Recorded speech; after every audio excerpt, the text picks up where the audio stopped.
estudo ainda não publicado da Universidade de Oxford, na Inglaterra, aponta que uma medicação, a dexametasona, pode diminuir o número de mortes por Covid-19 de pacientes graves internados com a doença. São pacientes que precisam de oxigênio.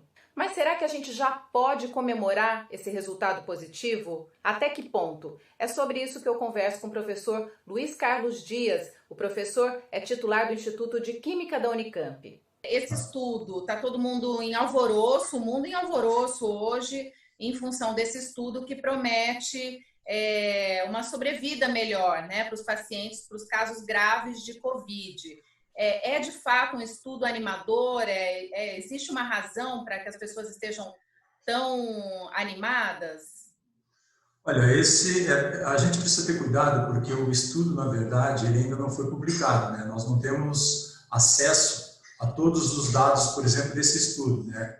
Essas informações foram colocadas em uma conferência para a imprensa e as informações que nós temos é que foi um estudo randomizado, ou seja, os pacientes foram escolhidos de forma aleatória, foi um estudo que envolveu dois grupos, né? Um grupo de pacientes, com 2.100 pacientes que tomaram esse corticosteroide, né, a dexametasona, e com 4.300 pacientes, né, no grupo de controle. Então, os resultados foram bastante interessantes, mas nós não temos como avaliar a robustez do estudo, porque os resultados ainda não foram publicados nos periódicos científicos, né? Então, eu posso basear minha análise apenas com base naquilo que vem sido colocado e discutido, né? Inclusive numa publicação na revista Nature, né, uma divulgação, uma nota na revista Nature, que é uma nota bastante interessante. Os resultados realmente são promissores, né? A utilização desse corticosteroide levando a uma melhora no quadro de pacientes internados em UTI, né? Ou pacientes usando oxigênio, né, respirando voluntariamente com oxigênio, ou de pacientes com ventilação mecânica. Então, houve uma redução no número de mortes apreciável para esses pacientes em condições de UTI. Eu tenho os dados aqui para você. Houve uma redução de 40% no risco de morte para 28%. Então, é um número bastante interessante. Tá? E isso para os pacientes que estavam internados com ventilação mecânica. Então, são os pacientes em estado mais grave, né? E também houve uma chance de morte reduzida de 25% para 20% para pacientes que estavam em condições de UTI, mas respirando com oxigênio, né? Não com respiração mecânica. Então, são dados que nós estamos nos referindo aqui a pacientes em condições de UTI, então os casos mais graves. Os resultados que foram divulgados, aparentemente para pacientes com casos mais leves, não teve nenhuma melhora significativa. Então, eles são mais interessantes realmente para pacientes, aqueles que mais precisam, né, que são os em condições de UTI, que são os casos mais graves que a gente pode observar. Né? Que a gente vê, né, é que já tem uma corrida, né, já tem gente correndo em farmácia, comprando, quer dizer, mais ou menos o que aconteceu ali com a história de outros medicamentos, né, não só a cloroquina, mas o Anita também, enfim...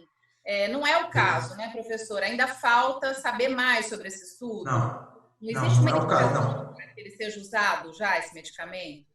Não, ainda não. Olha bem, como eu falei, é ainda um resultado incipiente. É muito interessante, mas ainda é um resultado incipiente. Como eu citei, nós não temos acesso ao artigo publicado para verificar, por exemplo, a robustez dos resultados. Mas não adianta as pessoas correrem para a farmácia. Porque, inclusive, uma das conclusões do trabalho é de que a dexametasona, que é esse corticoide, ela não tem um efeito de proteção, ela não tem um efeito profilático. Então, ela não funcionou para casos leves, ela funcionou, aparentemente, muito bem para os casos mais graves, de pacientes internados em UTI. É preciso ter muito cuidado, porque nós estamos falando de um corticosteroide, né? O corticoide, a dexametasona. Ela é um imunossupressor. Imunossupressores não podem ser utilizados, sabe, sem recomendação médica. Eles inibem, por exemplo, algumas células do nosso organismo, que são chamadas células citotóxicas, né? Células T, células CD8. E essas células, elas são extremamente importantes, por exemplo, para combater processos inflamatórios, né? Como nós temos normalmente observado, como as pessoas observam, né, em pacientes internados, né, em condições de UTI mais graves. Então, esses corticosteroides, eles combatem inflamações do pulmão, mas eles também inibem uma resposta imune a patógenos, e isso é indesejado, certo? Isso é indesejado. Então, não adianta as pessoas utilizarem pensando que ela pode ter um efeito profilático, porque não tem. Tá? Inclusive, esses corticoides eles já foram usados anteriormente em surtos, né, os surtos de SARS-CoV, do MERS, né? Então, vários outros estudos anteriores, por exemplo, já foram realizados com esses corticoides e eles todos foram inconclusivos, né? Então, eles não indicaram, nos estudos anteriores, nenhuma melhora para os pacientes. Não houve diferenças, por exemplo, em mortalidade. Então, eles não vinham sendo utilizados para a COVID. Agora, baseado nesse estudo, né, que foi um estudo grande, né, esse estudo do Recovery, ele não envolveu só o uso desses corticoides, né, ele envolveu, por exemplo, o uso também de hidroxicloroquina. Inclusive, nesse mesmo estudo, eles colocaram, né, claramente, mais uma vez, que a hidroxicloroquina, por exemplo, não teve efeito.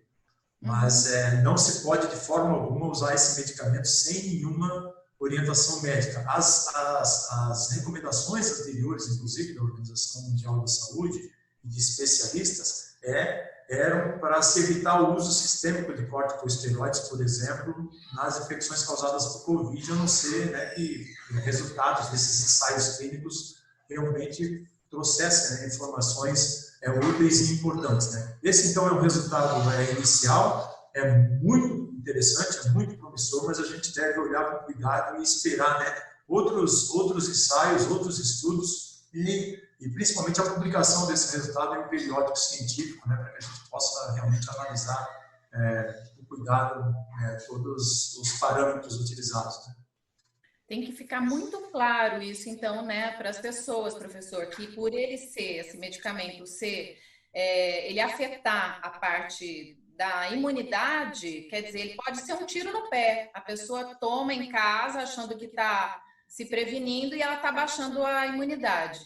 Certamente não pode, né? Inclusive, tem muitas recomendações, tem pessoas que já usam, né, alguns desses corticoides, assim, com uso crônico. E outras razões. Tem algumas pessoas que usam, por exemplo, a prednisona por alguns períodos, né, ou outros corticoides, né? Então, assim, a recomendação é que quem usa já com frequência, com acompanhamento médico, continue usando.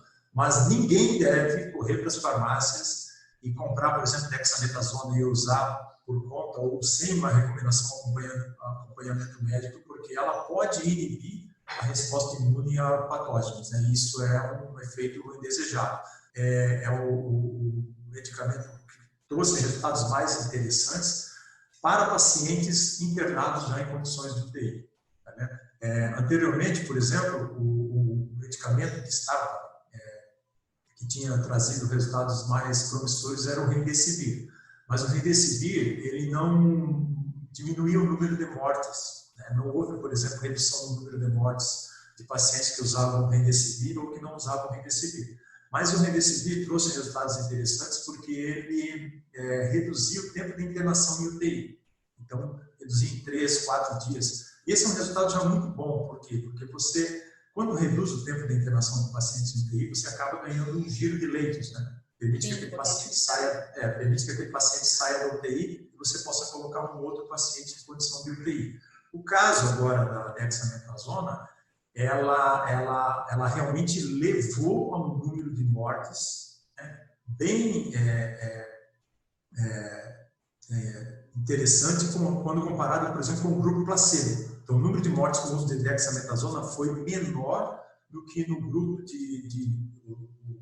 o número de mortes no grupo, por exemplo, que usou o placebo, né, no grupo controle. Então, esse é realmente um resultado bastante interessante e promissor. Agora, salientando que realmente a gente precisa ver a publicação e outros estudos, né? Porque nós não temos acesso, por exemplo, ainda aos dados, né, do trabalho, né? Como foram os pacientes, a idade dos pacientes, a que grupos eles pertenciam, que tipo de comorbidades tinham, enfim, foi colocado. Isso, a gente precisa, claro, dos detalhes. E é assim, né? Isso aí é super normal nesse momento em que a gente está enfrentando essa pandemia, né? Nós precisamos realmente aguardar a publicação, poder olhar com calma os detalhes, como foi feita, né, essa escolha de pacientes, quantos pacientes participaram de sexo, enfim, de raça. Tem uma série de coisas aí que a gente precisa analisar, mas baseado apenas nessa divulgação, eu diria que foram os resultados mais interessantes em termos de reposicionamento de medicamentos, né, até o momento, né, comparado com os anteriores. As pessoas, por exemplo, que estão acometidas com o Covid, elas sofrem aquilo que a gente chama de tempestade inflamatória, né, que é uma liberação de citocinas, né, de forma desenfreada, então causando uma série de processos inflamatórios no organismo. A dexametasona pode estar atuando aí certamente. E tem uma coisa muito interessante com a dexametasona, né, caso ela venha realmente a se confirmar como uma opção terapêutica útil, é que ela é relativamente barata, né? Ela é relativamente barata e ela é facilmente acessível. Você encontra esse corticoide aí no mundo inteiro, então países mais pobres também têm acesso, podem ter à disposição. E outra coisa muito bacana e que deve ser levada em conta é que ela é disponível também na forma de pílulas. Então você pode ter um tratamento oral. O ideal é que a gente espere a divulgação dos resultados, que a gente possa ter resultados também de outros ensaios, né, de outros estudos clínicos com essa medicação, que apesar de ser promissora, mas ainda é um estudo incipiente, né? Para os resultados, se eles se confirmarem em outros estudos e outros ensaios clínicos, essa medicação talvez possa ser uma mudança, né, uma guinada, né, no tratamento da Covid. Né? Precisa ter muita cautela nesse momento, né, para não criar muitas expectativas. É claro que está todo mundo ansioso, né? Como nós não temos ainda uma vacina, e uma vacina talvez demore um pouquinho para chegar, está todo mundo ansioso com relação, esperando, né, resultados. Né? E a ciência, ela precisa de tempo, sabe? A ciência, ela vai trazer resposta, mas ela precisa de um pouquinho de tempo. E nós precisamos, assim, ter muita calma nessa hora para analisar os resultados, assim, de uma forma muito crítica. Você vê que a última publicação na revista The Lancet, né, que foi uma das revistas na área médica de medicina mais prestigiosas do mundo, com aquele trial com 92 mil pacientes, ele acabou sendo retratado, acabou sendo despublicado. Então, nós precisamos, assim, ter muito cuidado nesse momento, né, porque são vidas, né, as pessoas estão todas muito preocupadas e esperando que a ciência traga uma resposta. Como eu falei, a ciência precisa de tempo. Então, é extremamente importante que a gente, nesse momento, ainda mantenha, né, o isolamento social, todos os cuidados com higiene, com limpeza, né, porque é a nossa melhor vacina, a nossa melhor alternativa no momento. Né? Quem puder ficar em casa e respeitar o isolamento social, o distanciamento social deve ficar, deve continuar. Quem for para as ruas, que precisa trabalhar, que não pode ficar em casa, tem que tomar todos os cuidados, usando máscara, tendo todos os cuidados de manter o distanciamento social, de higiene, né, de limpeza, porque esse, no momento ainda, é a nossa melhor opção para combater a Covid. Né? Enquanto isso, a gente espera os resultados desses ensaios clínicos, mas eu só não quero passar a mensagem, por exemplo, de que tem uma cura para a Covid, porque não é. Né? Ele não funcionou para pacientes com casos leves, ele não tem efeito profilático, não é uma vacina. Certo? Ele só serve para pacientes que estão em condições de UTI, se realmente se confirmarem os resultados desse estudo em outros ensaios clínicos também, né, com outras populações, com outras variáveis, enfim. Não é para as pessoas saírem para as ruas, por exemplo, achando que tem alguma coisa realmente útil para tratar a Covid-19. Os resultados são interessantes, são promissores, né, a gente vai ficar acompanhando de perto, com muita expectativa, mas é preciso muito cuidado também, muita cautela nesse momento. Tá? Bom, professor, muito obrigada pelos seus esclarecimentos, obrigada pelas suas informações aqui. Muito obrigada, viu? Tá, joia. Eu que agradeço. Boa noite. Para que esse estudo, de fato, se comprove, né, que é um estudo promissor e que a gente está mais próximo de ter menos mortes, né, pela Covid.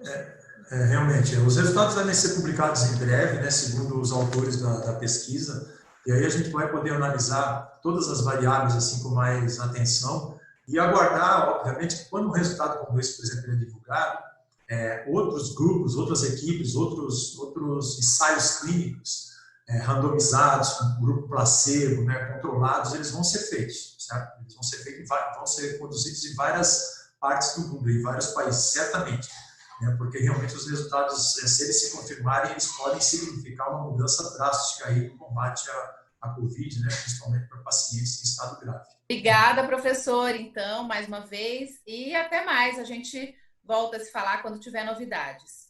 Tá joia, eu fico à disposição. Prazer.